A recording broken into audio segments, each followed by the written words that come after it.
అన్నది మీకు నేను ఇలా చెప్పాను అని మీరు మరోలా అనుకోకపోతే నేను ఒక మాట చెప్తాను. ఈశ్వరుడు అంతటా నిండి నిబిడీకృతం అయిపోయాడు, ఉన్నవాడు ఈశ్వరుడు ఒక్కడే. ఆ ఈశ్వరుడు కనపడడు, నామరూపములు కనపడతాయి. ఇది ఎలా ఉంటుందంటే, నేను తరచు చెప్తుంటాను ఒక ఉపమానం. దారువు దంతి.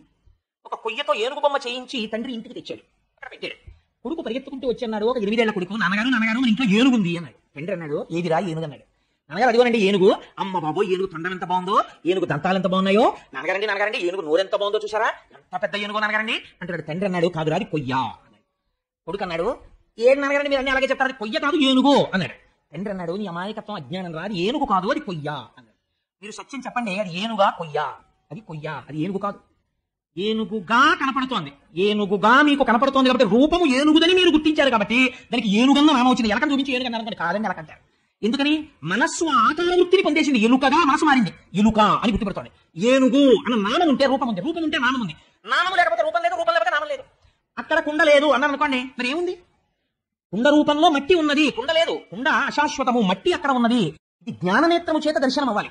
ఈ జ్ఞాననేత్రము విచ్చుకుంటే నామరూపం